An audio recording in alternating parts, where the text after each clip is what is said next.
1984, partie 4 du livre audio, chapitre 8 de la première partie du roman. Un parfum de café grillé, de vrai café, pas de café de la Victoire, venait de quelque part au bas d'un passage et flottait dans la rue. Winston s'arrêta involontairement.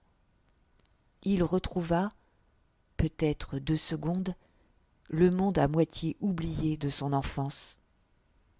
Puis une porte claqua, qui sembla couper l'odeur aussi brusquement que s'il s'agissait d'un son.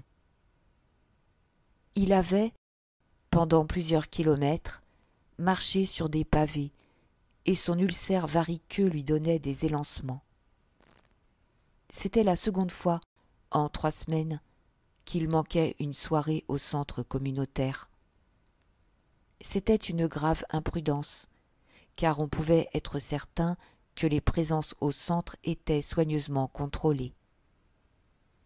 En principe, un membre du parti n'avait pas de loisirs et n'était jamais seul, sauf quand il était au lit. On tenait pour acquis que lorsqu'il ne travaillait, ne mangeait ou ne dormait pas, il prenait part à quelque distraction collective. Faire n'importe quoi qui pourrait indiquer un goût pour la solitude, ne fût-ce qu'une promenade, était toujours légèrement dangereux. Il y avait, en novlangue, un mot pour désigner ce goût.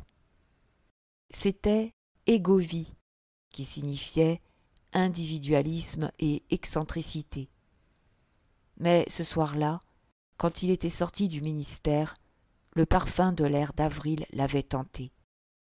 Le ciel était d'un bleu plus chaud qu'il ne l'avait encore été de l'année, et soudain, la longue soirée bruyante au centre, les jeux assommants et fatigants, les conférences, la camaraderie criarde, facilitée par le gin, lui avaient paru intolérables. D'un mouvement impulsif, il s'était détourné de l'arrêt de l'autobus et avait erré dans le labyrinthe londonien, d'abord au sud, puis à l'est, puis au nord.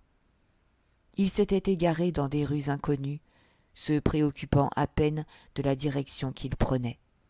« S'il y a un espoir, » avait-il écrit dans son journal, « il est chez les prolétaires. » Ces mots, affirmation d'une vérité mystique, mais d'une palpable absurdité, le hantèrent pendant sa promenade. Il se trouvait quelque part dans les quartiers sordides et vagues, peints de brun, vers le nord-est de ce qui, à une époque, avait été la gare de Saint-Pancrace. Il remontait une rue grossièrement pavée, bordée de petites maisons à 2 étages, dont les portes délabrées ouvraient directement sur le trottoir et donnaient curieusement l'impression de trous de rats. Il y avait çà et là, au milieu des pavés, des flaques d'eau sale. À l'intérieur et à l'extérieur, des porches sombres et le long d'étroites ruelles latérales qui s'ouvraient de chaque côté de l'artère principale, un nombre étonnant de gens fourmillaient. Filles en pleine floraison, aux lèvres violemment rougies, garçons qui poursuivaient les filles, femmes enflées à la démarche lourde, image de ce que seraient les filles dans 10 ans, créatures vieilles et courbées, traînant des pieds plats, enfants pieds nus et haillonneux qui jouaient dans les flaques d'eau et s'égaillaient aux cris furieux de leur mère. Un quart peut-être des fenêtres de la rue étaient réparées au moyen de planches. La plupart des gens ne faisaient pas attention à Winston. Quelques-uns le regardaient avec une sorte de curiosité circonspecte. 2 femmes monstrueuses, aux avant-bras d'un rouge brique croisé sur leur tablier, bavardaient devant une porte. Winston saisit en passant des bribes de conversation.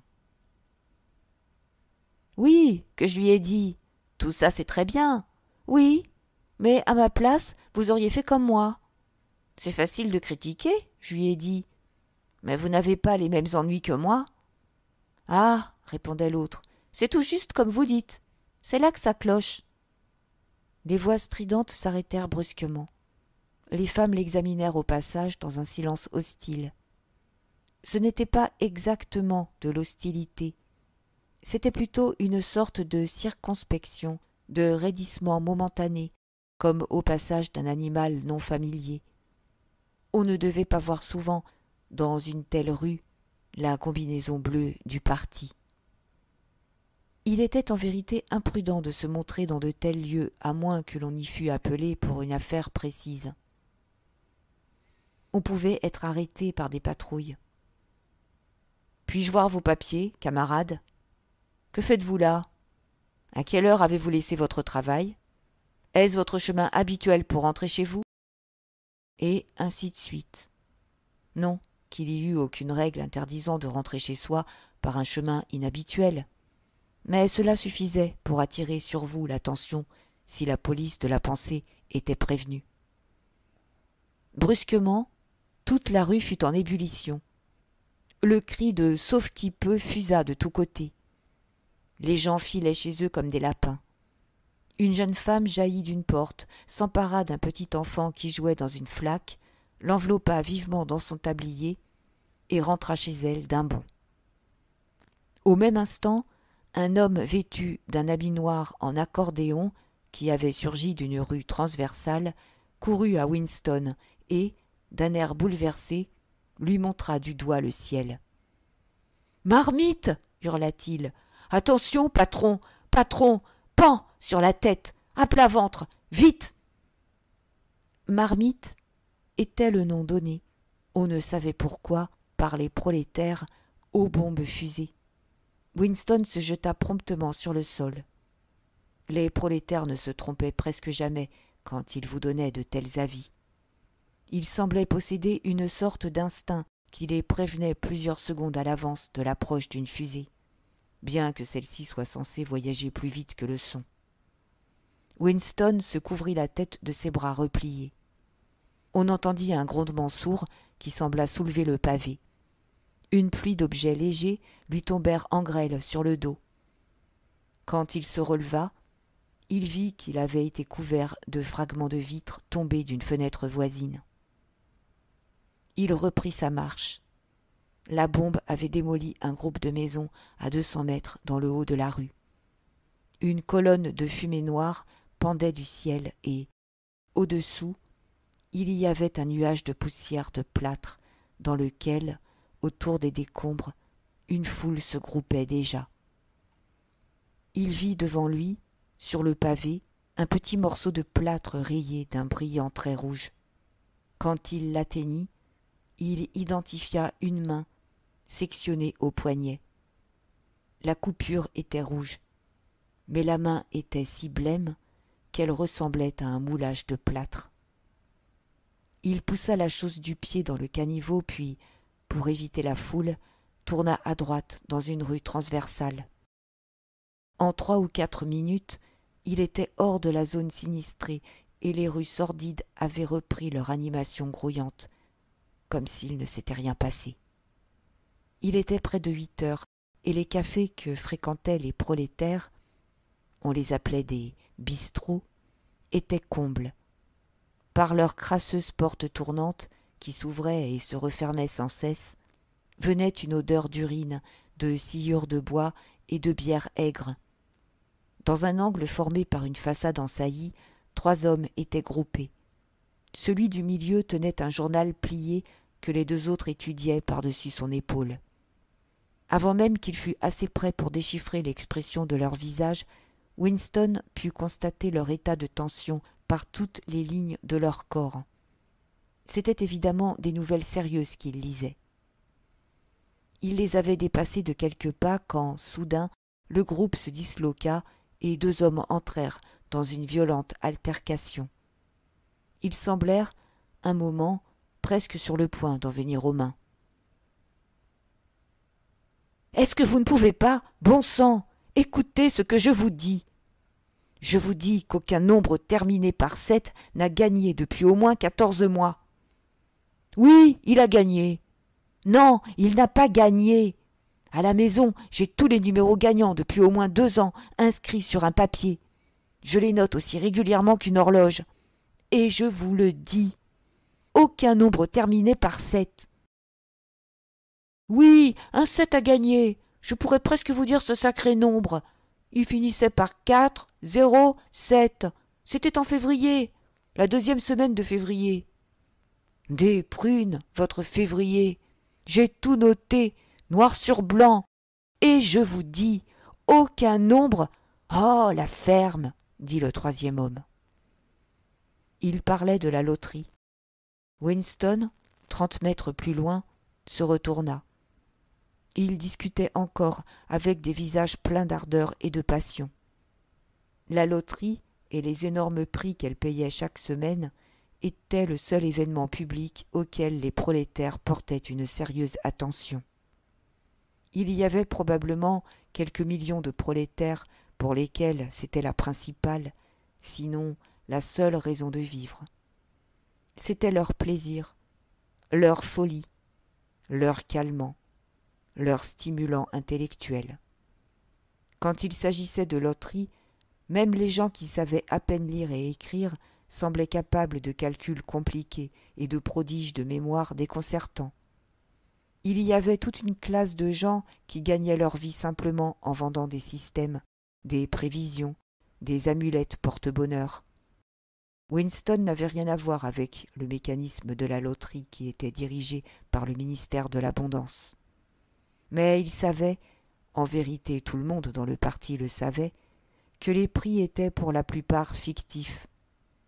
Il n'y avait que les petites sommes qui fussent réellement payées. Les gagnants des gros prix étaient des gens qui n'existaient pas. Ce n'était pas difficile à arranger, vu l'absence de toute réelle communication entre une partie et l'autre de l'Océania. Mais s'il y avait un espoir, il se trouvait chez les prolétaires. Il fallait s'accrocher à cela. La formule, exprimée en mots, paraissait raisonnable. C'est quand on regardait les êtres humains qui vous croisaient sur le pavé qu'elle devenait un acte de foi. La rue dans laquelle Winston avait tourné descendait une colline. Il avait l'impression de s'être déjà trouvé dans ces parages, et qu'il y avait, pas très loin, une artère importante. Un vacarme de voix criardes venait de quelque part en avant. La rue fit un coude brusque, puis se termina par un escalier qui menait à une allée encaissée où quelques marchands vendaient en plein air des légumes fanés. Winston, alors, reconnut l'endroit. L'allée s'ouvrait sur la rue principale et au premier tournant, à moins de 5 minutes, se trouvait le magasin d'antiquités où il avait acheté le livre neuf qui était maintenant son journal. Pas très loin, dans une petite papeterie, il avait acheté son porte-plume et sa bouteille d'encre. Il s'arrêta un instant en haut de l'escalier. De l'autre côté de l'allée, il y avait un petit bistrot sale dont les fenêtres paraissaient couvertes de givre, mais qui était simplement, en réalité, enduite de poussière. Un très vieil homme, courbé, mais actif, dont les moustaches blanches se hérissaient comme celles d'une crevette, poussa la porte tournante et entra. Tandis que Winston le regardait, il lui vint à l'idée que le vieillard, qui devait avoir au moins 80 ans, était déjà un homme mûr au moment de la Révolution. Lui, et quelques autres comme lui, étaient les derniers liens existants actuellement avec le monde capitaliste disparu.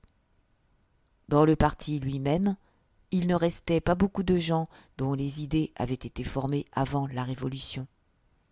La vieille génération avait en grande partie été balayée au cours des grandes épurations qui avaient eu lieu entre 1950 et 1970. Le petit nombre de ceux qui avaient survécu avait depuis longtemps été amené, terrifié, à une complète abdication intellectuelle. S'il y avait quelqu'un au monde capable de faire un exposé exact des conditions de vie dans la première partie du siècle, ce ne pouvait être qu'un prolétaire. Winston se remémora soudain le passage du livre d'histoire qu'il avait copié dans son journal, et une folle impulsion s'empara de lui. Il irait dans le bistrot. Il réussirait à entrer en relation avec le vieillard. Puis il le questionnerait. Il lui dirait « Parlez-moi de votre vie quand vous étiez un petit garçon. À quoi ressemblait-elle à cette époque? Les choses étaient-elles meilleures ou pires qu'à présent ?»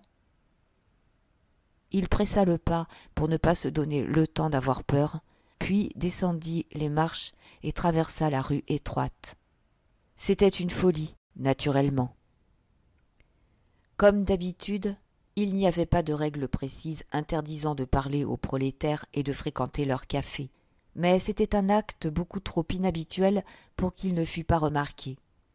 Si la patrouille apparaissait, il alléguerait une faiblesse subite, mais il était peu probable qu'on dût y ajouter foi. Il poussa la porte et une horrible odeur caséeuse de bière aigre le frappa au visage. Comme il entrait, le bruit des voix diminua de la moitié environ de son volume. Il sentit derrière lui tous les regards fixés sur sa combinaison bleue. Une partie de flèche qui était en train à l'autre extrémité de la pièce fut interrompue pendant 30 secondes au moins. Le vieillard qui l'avait suivi était au bar, où il discutait avec le barman. Un jeune homme grand, corpulent, au nez en bec d'aigle, aux avant-bras énormes. Un groupe de consommateurs, des verres à la main, les entourait et suivait la scène. « Je vous parle assez poliment, pas ?» disait le vieillard en redressant les épaules d'un air batailleur. « Vous dites que vous n'avez pas un verre d'une pinte dans tout votre bon sang de bistrot ? » ?»« Eh, nom de nom !»« Qu'est-ce que c'est qu'une pinte ?» demanda le barman, en se penchant en avant, l'extrémité de ses doigts appuyée au comptoir. « Entendez-moi ça, ça s'appelle barman, et ça ne sait pas ce que c'est qu'une pinte. Quoi, une pinte? C'est un demi-quart, et il y a 4 quarts dans un gallon.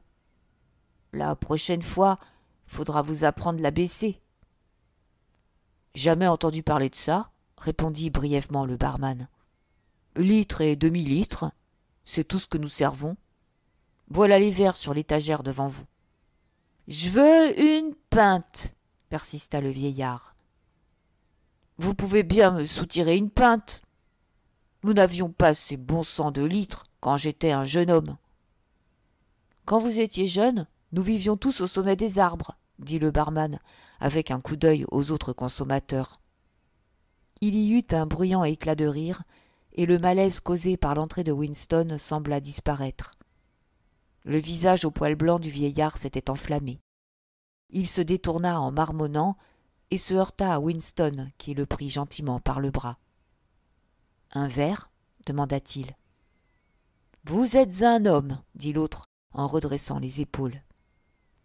Il ne paraissait pas avoir remarqué la combinaison bleue de Winston. « Une pinte !»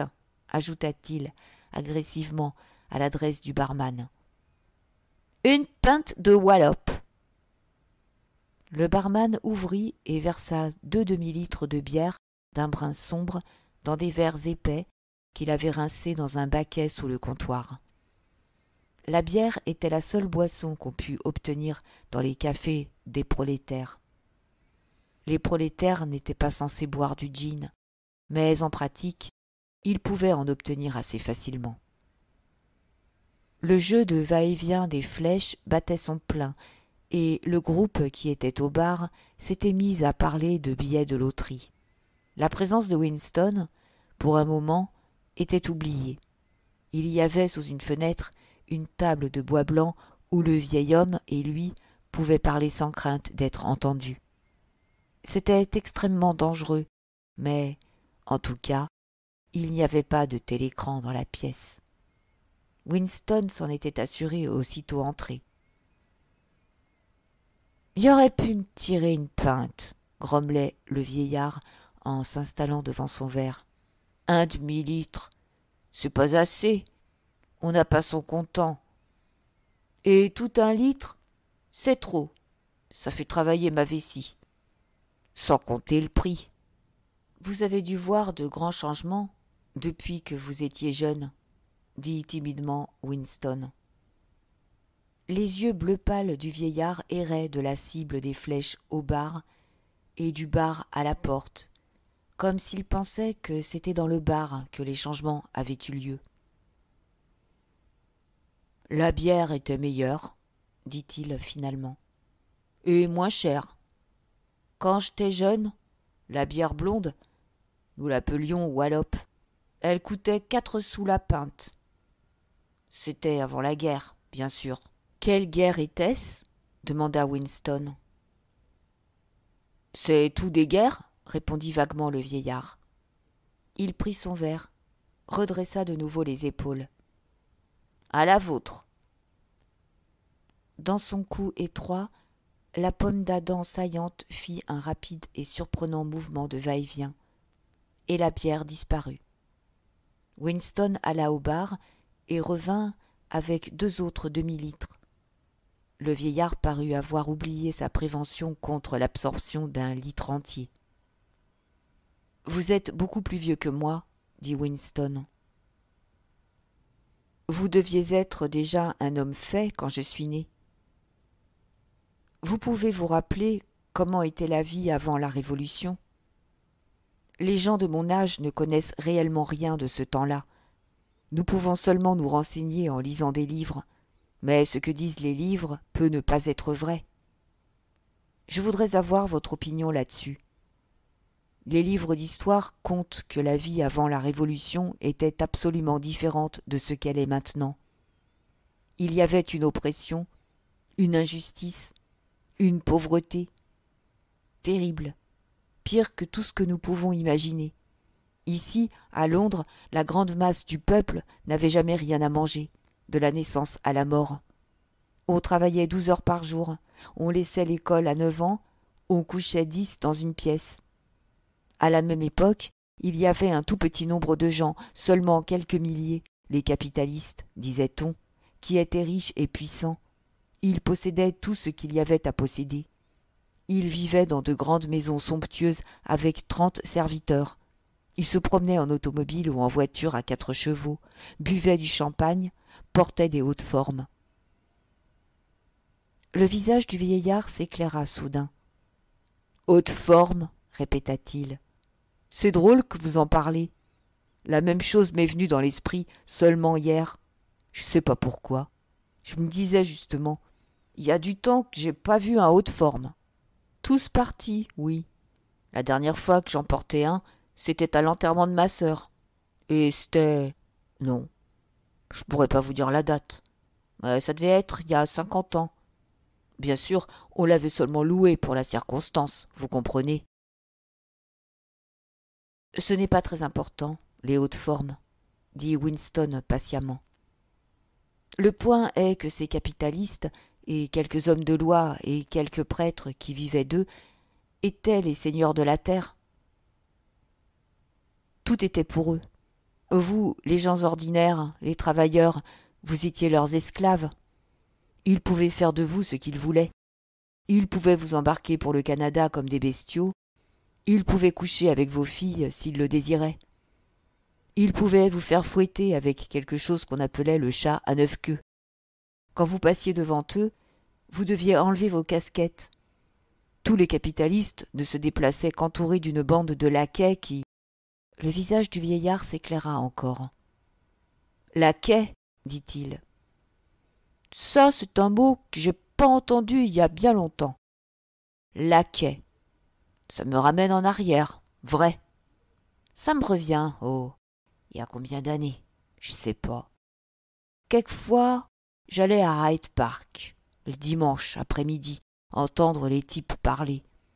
L'armée du salut, les catholiques romains, les juifs, les indiens. Il y en avait de toutes sortes. Il y avait un type, non, je ne peux pas vous dire son nom, mais un vrai bon orateur, c'était, et éloquent. Il mâchait pas les mots. Laquais, il disait. Laquais de la bourgeoisie. Valet de la classe dirigeante. Parasite. Aussi était un de ces mots. Et aussi hyènes. Il les appelait juste des hyènes. Bien sûr, il parlait du parti travailliste, vous comprenez. Winston avait l'impression qu'il jouait aux propos interrompus. « Ce que je voudrais réellement savoir est ceci, dit-il. Pensez-vous que vous avez maintenant plus de liberté qu'à cette époque? Est-ce que vous êtes davantage traité comme un être humain? Dans l'ancien temps, les gens riches, les gens qui dirigeaient. » Le vieillard eut une réminiscence. « La chambre des lords, jeta-t-il. La chambre des lords, si vous voulez. Ce que je vous demande est si ces gens pouvaient vous traiter en inférieur, simplement parce qu'ils étaient riches et vous pauvres. Est-ce vrai, par exemple, que vous deviez les appeler Monseigneur et enlever votre casquette quand vous les croisiez? Le vieillard parut réfléchir profondément. Il but environ le quart de sa bière avant de répondre. « Oui, dit-il, ils aimaient qu'on les salue. Cela montrait le respect. J'aimais pas ça moi-même, mais je le faisais assez souvent. Il fallait, comme on pourrait dire. » Et est-ce que c'était l'habitude? Je répète seulement ce que j'ai lu dans les livres d'histoire. Est-ce que c'était l'habitude que ces gens et leurs domestiques vous fassent descendre du trottoir dans le caniveau? Un d'eux m'a poussé une fois, dit le vieillard. Je me souviens comme si c'était hier. C'était le soir des régates. Il y était toujours bien tapageur les soirs des régates. Et je rentre dans un jeune type dans l'avenue de Shaftesbury, tout à fait chic qui était. Chemise, tuyau de poil, par-dessus noir. Et comme il zigzaguait sur le trottoir, je lui ai rentré dedans sans faire attention. Il dit « Vous pouvez pas regarder où vous allez, non ?» Je dis « Vous l'avez acheté, le bon sang de trottoir ?» Il dit « Je vais vous tordre le cou si vous prenez ce ton. » Je dis « Vous êtes ivre? Je vais vous aplatir dans une demi-minute. » Et vous ne croirez pas, il a mis sa main sur ma poitrine qui m'a envoyé presque sous les roues d'un bus. Mais j'étais jeune en ce temps-là, et je lui en aurais lancé une, mais... Un sentiment d'impuissance s'empara de Winston. La mémoire du vieil homme n'était qu'un monceau de détails, décombres de sa vie. On pourrait l'interroger toute une journée sans obtenir aucune information réelle. Les histoires du parti pouvaient encore être vraies à leur façon. Elles pouvaient même être complètement vraies. Il fit une dernière tentative. « Peut-être ne me suis-je pas exprimé clairement, dit-il. Ce que je veux dire est ceci. Vous avez vécu longtemps. Vous avez vécu la moitié de votre vie avant la Révolution. En 1925, par exemple, vous étiez déjà un homme. Diriez-vous, d'après vos souvenirs, que la vie en 1925 était meilleure qu'elle ne l'est maintenant? Ou était-elle pire? Si vous pouviez choisir, préféreriez-vous vivre alors ou maintenant? Je sais ce que vous attendez de moi, répondit-il. Vous attendez que je dise que je voudrais être encore jeune. Beaucoup de gens diraient qu'ils préféreraient être jeunes si on leur demandait. Quand on arrive à mon âge, on n'est jamais bien. J'ai un vilain chose aux pieds qui me font souffrir et ma vessie est terrible. Elle me fait sortir du lit 6, même 7 fois dans la nuit. D'autre part, il y a de grands avantages à être un vieillard. On n'a plus les mêmes embêtements. Pas de trucs de femme. Et c'était un grand avantage. Je n'ai pas vu une femme depuis au moins 30 ans. Vous pouvez me croire. Je ne l'ai pas désirée, ce qui est plus. Winston s'adossa à l'appui de la fenêtre. Il était inutile de continuer. Il allait acheter encore de la bière quand le vieillard se leva et se traîna en toute hâte vers l'urinoir puant qui était à côté de la salle. Le demi-litre supplémentaire le travaillait déjà. Winston resta assis 1 minute ou 2, les yeux fixés sur son verre vide, et remarqua à peine ensuite à quel moment ses pieds le ramenèrent dans la rue. En moins de 20 ans au plus, réfléchit-il, on aura cessé de pouvoir répondre à cette simple et importante question. La vie était-elle meilleure avant la Révolution qu'à présent? En fait, on ne pouvait déjà pas y répondre, puisque les quelques survivants épars de l'ancien monde étaient incapables de comparer une époque à l'autre. Ils se rappelaient un millier de choses sans importance. Une querelle avec un collègue, la recherche d'une pompe à bicyclette perdue, l'expression de visage d'une sœur morte depuis longtemps, les tourbillons de poussière par un matin de vent d'il y avait 70 ans. Mais tous les faits importants étaient en dehors du champ de leur vision. Ils étaient comme des fourmis. Elles peuvent voir les petits objets, mais non les gros. La mémoire était défaillante et les documents falsifiés. La prétention du parti à avoir amélioré les conditions de la vie humaine devait alors être acceptée, car il n'existait pas, et ne pourrait jamais exister, de modèle à quoi comparer les conditions actuelles. Le cours des réflexions de Winston fut brusquement interrompu. Il s'arrêta et leva les yeux. Il se trouvait dans une rue étroite, bordée de quelques petites boutiques sombres, disséminées parmi des maisons d'habitation. 3 globes de métal décolorés, qui paraissaient avoir dans le temps été dorés, étaient suspendus immédiatement au-dessus de sa tête. Il lui semblait reconnaître l'endroit. Naturellement, il se trouvait devant le magasin d'antiquités où il avait acheté l'album. Un frisson de peur le traversa. Acheter l'album avait d'abord été un acte suffisamment imprudent, et il s'était juré de ne jamais revenir dans les environs du magasin. Mais sitôt qu'il avait laissé vagabonder sa pensée, ses pieds l'avaient d'eux-mêmes ramené là. C'était précisément contre ces sortes d'impulsions qui étaient de véritables suicides qu'il avait espéré se garder en écrivant son journal. Il remarqua au même instant que le magasin était encore ouvert, bien qu'il fût près de 9 heures. Avec l'impression qu'il serait moins remarqué à l'intérieur que s'il traînait sur le trottoir, il passa la porte. Si on le questionnait, il pourrait dire avec vraisemblance qu'il essayait d'acheter des lames de rasoir. Le propriétaire venait d'allumer une suspension à pétrole qui répandait une odeur trouble, mais amicale. C'était un homme de 60 ans, peut-être, frêle et courbé, au nez long et bienveillant, dont les yeux au regard doux étaient déformés par des lunettes épaisses. Ses cheveux étaient presque blancs, mais ses sourcils broussailleux étaient encore noirs. Ses lunettes, ses gestes affairés et courtois, et le fait qu'il portait une jaquette de velours noir usée, lui prêtaient un vague air d'intellectualité, comme s'il avait été quelque homme de lettres, ou peut-être un musicien. Sa voix était douce, comme désuète, et son accent moins vulgaire que celui de la plupart des prolétaires. « Je vous ai reconnu sur le trottoir, » dit-il immédiatement. « Vous êtes le monsieur qui avait acheté l'album de souvenirs de jeune femme. C'était un superbe morceau, certes. Verger blanc, on appelait ce papier. On n'en a pas fabriqué comme cela depuis... Oh, je puis dire 50 ans. » Il regarda Winston par-dessus ses lunettes. « Désirez-vous quelque chose?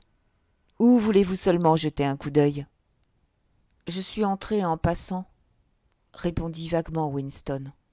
« Je ne désire rien de spécial. »« Tant mieux, » dit l'autre, « car je ne pense pas que je pourrais vous satisfaire. » Il fit un geste d'excuse de sa main à la paume grassouillette. « Vous voyez comment c'est? On pourrait dire un magasin vide.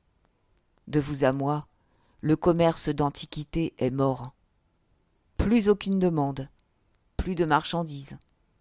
Meubles, porcelaine, verre, tout s'est cassé au fur et à mesure. Et, naturellement, la marchandise en métal, en grande partie, a été fondue. Il y a des années que je n'ai vu un bougeoir en cuivre. Des années. » L'intérieur étroit du magasin était, en fait, bourré jusqu'à être inconfortable. Mais il n'y avait presque rien qui eût la moindre valeur. L'espace du parquet libre était très réduit car, tout autour, sur les murs, d'innombrables cadres poussiéreux étaient empilés. Il y avait en devanture des plateaux d'écrou et de boulons, des ciseaux usés, des canifs aux larmes cassées, des montres ternies qui n'avaient même pas la prétention de pouvoir marcher, et d'autres bricoles de tout genre. Seul un fouillis d'objets dépareillés et de morceaux qui se trouvaient dans un coin, sur une petite table, tabatière laquée, broches en agate et autres, pouvait contenir quelque chose d'intéressant. Winston se dirigeait vers la table quand son regard fut attiré par un objet rond et lisse qui brillait doucement à la lumière de la lampe. Il s'en saisit. C'était un lourd bloc de verre, courbe d'un côté, aplati de l'autre, qui formait presque un hémisphère.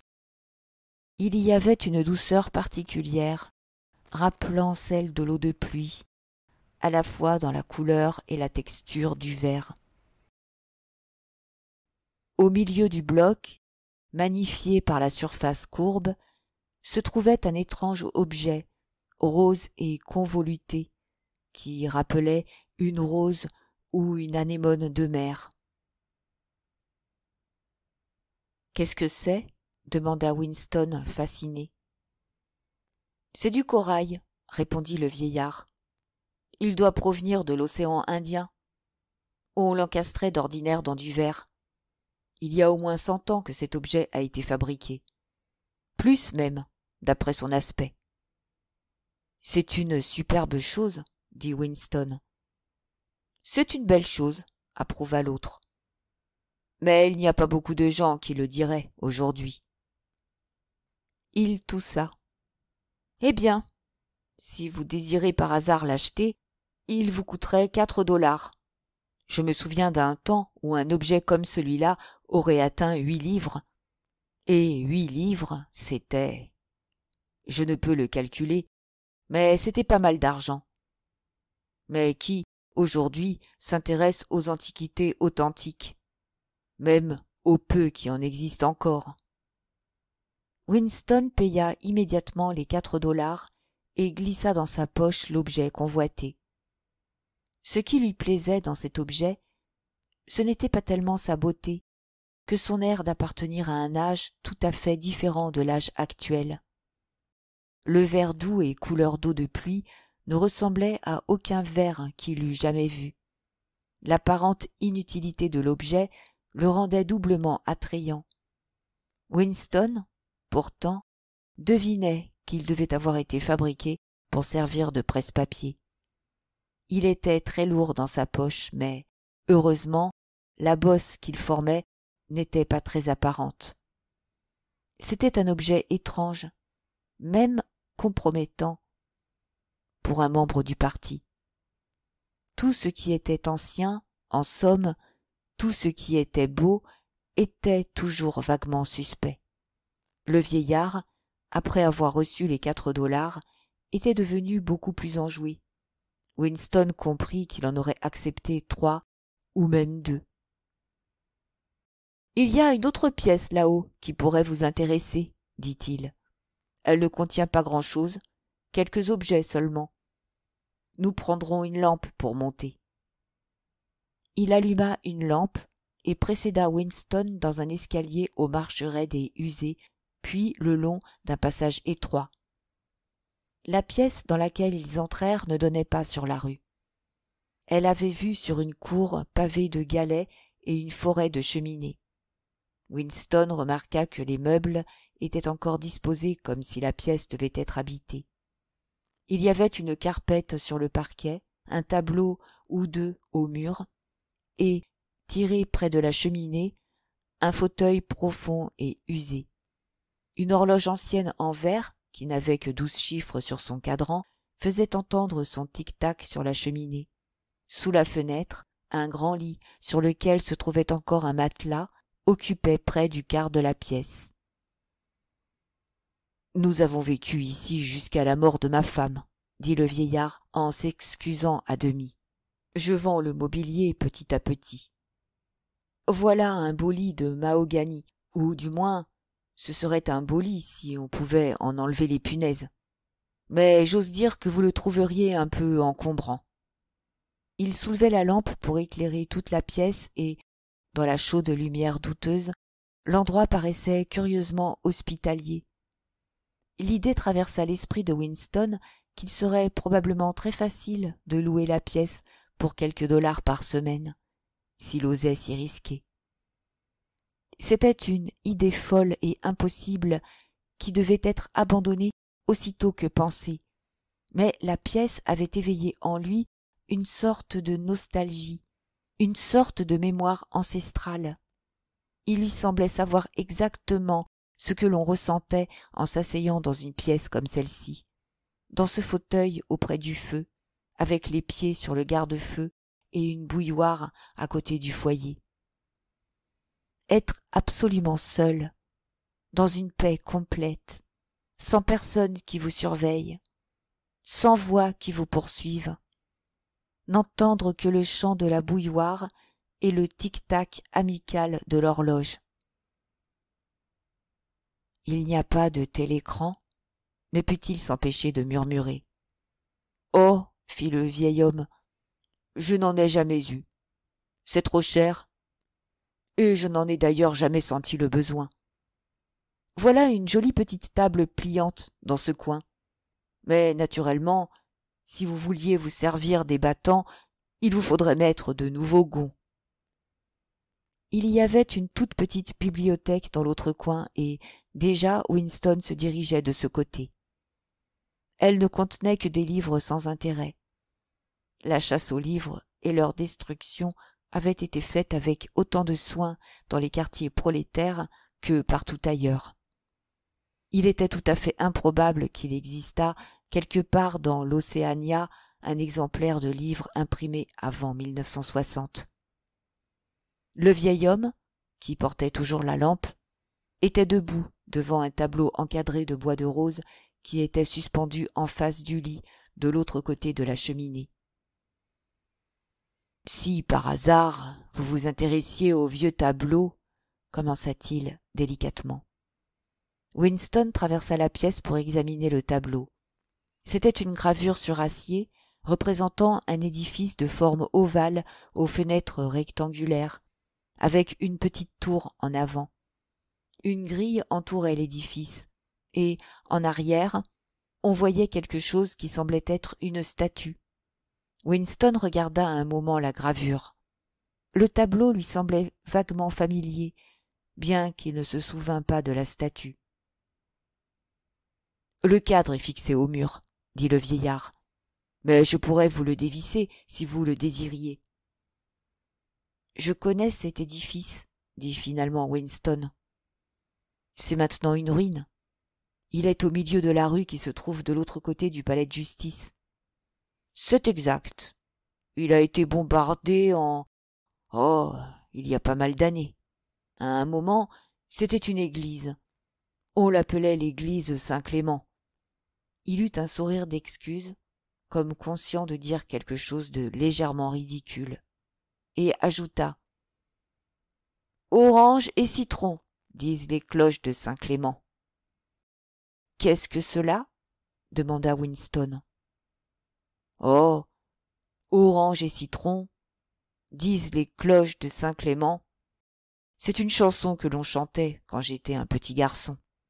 Je ne me souviens pas de la suite, mais je sais qu'elle se terminait ainsi. Voici une bougie pour aller au lit. Voici un couperet pour vous couper la tête. Les enfants levaient les bras pour que vous passiez en dessous, et quand on arrivait à « Voici un couperet pour vous couper la tête », ils baissaient les bras et vous attrapaient. Toutes les églises de Londres y passaient. Les principales, du moins. Winston se demanda vaguement de quel siècle était l'église. Il était toujours difficile de déterminer l'âge d'un édifice de Londres.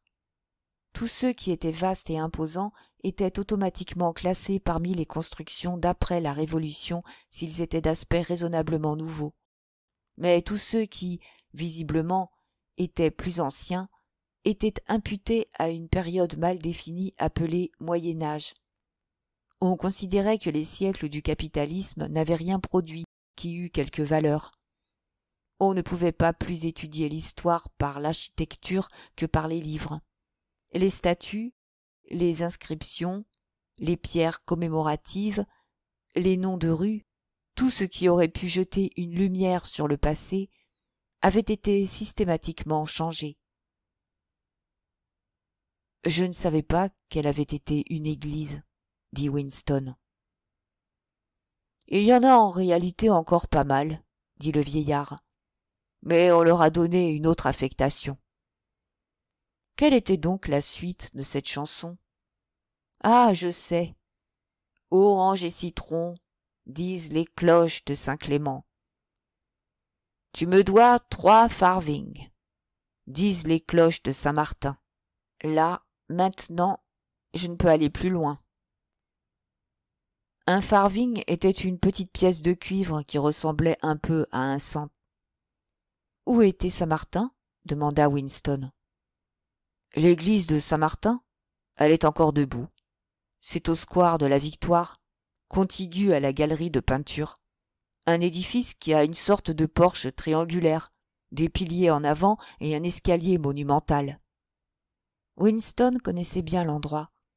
C'était un musée affecté à des expositions de propagande de diverses sortes. Modèles réduits de bombes volantes et de forteresses flottantes, tableaux en cire illustrant les atrocités de l'ennemi, et ainsi de suite. On l'appelait Saint-Martin-des-Champs, ajouta le vieillard, bien que je ne me souvienne d'aucun champ de ce côté. Winston n'acheta pas le tableau. Le posséder eût été encore plus incongru que posséder le presse-papier de verre, et Winston n'aurait pu le transporter chez lui, à moins de l'enlever de son cadre. Mais il s'attarda quelques minutes de plus à parler au vieillard. Il découvrit que le nom de celui-ci n'était pas Weeks, comme on aurait pu le croire d'après l'inscription de la façade du magasin, mais Charrington. Monsieur Charrington était, semblait-il, un veuf de 63 ans et habitait ce magasin depuis 30 ans. Il avait toujours eu l'intention de changer le nom qui était au-dessus de la fenêtre, mais ne s'y était jamais décidé. Pendant qu'il causait, la moitié de la chanson rappelée continua à trotter dans le cerveau de Winston. Orange et citron, disent les cloches de Saint-Clément. Tu me dois 3 farthings, disent les cloches de Saint-Martin. C'était curieux, mais quand on se le disait, on avait l'illusion d'entendre réellement des cloches, les cloches d'un Londres perdu qui existerait encore quelque part, déguisé et oublié. D'un clocher fantôme à un autre, il lui semblait les entendre sonner à toute volée. Pourtant, autant qu'il pouvait s'en souvenir, il n'avait jamais entendu, dans la vie réelle, sonner des cloches d'église. Il laissa M. Charrington et descendit seul l'escalier, pour que le vieillard ne le vît pas étudier la rue avant de franchir la porte. Il avait déjà décidé qu'après un laps de temps raisonnable, disons 1 mois, il se risquerait à faire une nouvelle visite au magasin. Ce n'était peut-être pas plus dangereux que d'esquiver une soirée au centre. L'acte de folie le plus grave avait été d'abord de revenir là après avoir acheté l'album et sans savoir s'il pouvait se fier au propriétaire du magasin. Cependant, oui, pensa-t-il encore, je reviendrai. J'achèterai d'autres échantillons de beaux laissés pour compte. J'achèterai la gravure de Saint-Clément. Je l'enlèverai du cadre et la rapporterai chez moi cachée sous le haut de ma combinaison. J'extrairai le reste de la chanson de la mémoire de M. Charrington. Même le projet fou de louer la chambre du premier traversa encore son esprit. Pendant 5 secondes, peut-être, l'exaltation le rendit inattentif, et il sortit sur le trottoir sans même un coup d'œil préliminaire par la fenêtre. Il avait même commencé à fredonner sur un air improvisé. « Orange et citron, disaient les cloches de Saint-Clément. Tu me dois 3 farthings, disent les... » Son cœur se glaça soudain, et il sentit ses entrailles se fondre. Une silhouette revêtue de la combinaison bleue descendait le trottoir à moins de 10 mètres. C'était la fille du commissariat au roman, la fille aux cheveux noirs. La lumière baissait, mais il n'était pas difficile de la reconnaître. Elle le regarda en face, puis continua rapidement, comme si elle ne l'avait pas vu. Pendant quelques secondes, Winston se trouva trop paralysé pour se mouvoir. Puis il tourna à droite et s'en alla lourdement, sans remarquer à ce moment qu'il s'engageait dans une mauvaise direction. De toute façon, une question était réglée. Il ne pouvait plus douter que la fille l'espionnait. Elle devait l'avoir suivi. Il n'était pas vraisemblable, en effet, qu'un pur hasard ait conduit sa promenade, le même après-midi, dans la même rue obscure et écartée que Winston, à des kilomètres de distance des quartiers où vivaient les membres du parti. C'était une coïncidence trop grande. Qu'elle fût réellement un agent de la police de la pensée ou simplement un espion amateur poussé par un zèle indiscret importait peu. Le principal était qu'elle le surveillait. Elle l'avait probablement aussi vu entrer dans le café. Il lui fallait faire un effort pour marcher. Dans sa poche, le morceau de verre lui frappait la cuisse à chaque pas, et il eut presque envie de le jeter. Le pire était le mal au ventre. Pendant 2 secondes, il sentit qu'il mourrait s'il n'arrivait pas tout de suite à un water. Mais il ne devait pas y avoir de water public dans un tel quartier. Puis le spasme disparut, laissant une douleur sourde. La rue était une impasse. Winston s'arrêta, resta quelques secondes immobile à se demander vaguement ce qu'il allait faire, puis revint sur ses pas. Il pensa alors que la fille l'avait croisé il n'y avait que 3 minutes, et qu'en courant il pourrait la rattraper. Il la suivrait jusqu'à ce qu'ils fussent en quelque endroit désert, et il lui briserait le crâne avec un pavé. Le morceau de verre qu'il avait dans la poche serait assez lourd. Mais il abandonna tout de suite cette idée, car même la pensée d'un effort physique quelconque était insupportable. Il ne pourrait courir, il ne pourrait asséner un coup. En outre, elle était jeune et robuste, et se défendrait. Winston pensa aussi à se rendre rapidement au centre communautaire et à y rester jusqu'à la fermeture pour établir un alibi partiel pour l'après-midi. Mais cela aussi était impossible. Une lassitude mortelle l'avait saisi. Tout ce qu'il voulait, c'était rentrer vite chez lui, puis s'asseoir et être tranquille. Il était plus de 10 heures quand il arriva à son appartement. La lumière devait être éteinte au plus tard à 11h30. Il alla à la cuisine et avala une tasse presque remplie de gin de la Victoire. Puis il s'assit à la table de l'alcôve et sortit le livre du tiroir. Mais il ne l'ouvrit pas tout de suite. Au télécran, une voix de femme claironnante braillait un chant patriotique. Il était assis, les yeux fixés sur la couverture marbrée du livre, et il essayait sans succès de ne pas écouter la voix. C'était toujours la nuit qu'il venait vous prendre. Toujours la nuit. La seule chose à faire était de se tuer avant. Sans doute, quelques personnes le faisaient. Beaucoup de disparitions étaient réellement des suicides. Mais il fallait un courage désespéré pour se tuer dans un monde où on ne pouvait se procurer ni arme à feu, ni poison rapide et sûr. Il pensa avec une sorte d'étonnement à l'inutilité biologique de la souffrance et de la frayeur, à la perfidie du corps humain qui toujours se fige et devient inerte à l'instant précis où un effort spécial est nécessaire.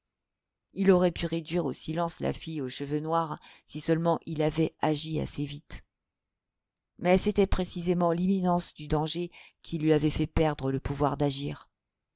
Il pensa qu'au moment de crise, ce n'est pas contre un ennemi extérieur qu'on lutte, mais toujours contre son propre corps. En cet instant même, en dépit du gin, la douleur sourde qu'il sentait au ventre rendait impossible des réflexions suivies. Il en est de même, comprit-il, dans toutes les situations qui semblent héroïques ou tragiques, sur le champ de bataille, dans la chambre de torture, dans un bateau qui sombre. Les raisons pour lesquelles on se bat sont toujours oubliées, car le corps s'enfle jusqu'à emplir l'univers, et même quand on n'est pas paralysé par la frayeur, ou quand on ne hurle pas de douleur, la vie est une lutte de tous les instants contre la faim, le froid ou l'insomnie, contre des aigreurs d'estomac ou contre un mal de dents. Il ouvrit son journal. Il fallait y écrire quelque chose. La femme du télécran avait commencé une autre chanson. Sa voix semblait s'enfoncer dans le cerveau comme des éclats pointus de verre brisé. Il essaya de penser à O'Brien, pour qui ou à qui il écrivait. Mais sa pensée se porta sur ce qui lui arriverait après son arrestation par la police de la pensée. Si on était tué tout de suite, cela n'aurait pas d'importance. Être tué était ce à quoi on s'attendait. Mais avant la mort, personne n'en parlait, mais tout le monde savait. Il fallait passer par l'habituelle routine de la confession. Ramper sur le sol en criant grâce, sentir le craquement des os que l'on brise, des dents que l'on émiette, et des touffes de cheveux sanguinolents que l'on vous arrache. Pourquoi devait-on supporter cela, puisque la fin était toujours la même? Pourquoi n'était-il pas possible de supprimer de sa vie quelques jours ou quelques semaines? Personne n'échappait à la surveillance, et personne ne manquait de se confesser. Lorsqu'on avait une fois succombé au crime par la pensée, on pouvait être certain qu'à une date donnée, on serait mort. Pourquoi cette horreur, qui ne changeait rien, devait-elle être comprise dans l'avenir? Il essaya cette fois, avec un peu plus de succès, d'évoquer l'image d'O'Brien. « Nous nous rencontrerons là où il n'y a pas de ténèbres », lui avait dit O'Brien. Il savait ce que cela signifiait, ou pensait le savoir. Le lieu où il n'y avait pas de ténèbres était un avenir imaginé qu'on ne verrait jamais, mais que la pensée permettait d'imaginer. La voix du télécran qui criaillait dans son oreille l'empêcha de suivre plus loin le fil de sa pensée. Il porta une cigarette à sa bouche. La moitié du tabac lui tomba tout de suite sur la langue. C'était une poussière amère qu'il eut du mal à recracher. Le visage de Big Brother se glissa dans son esprit, effaçant celui d'O'Brien.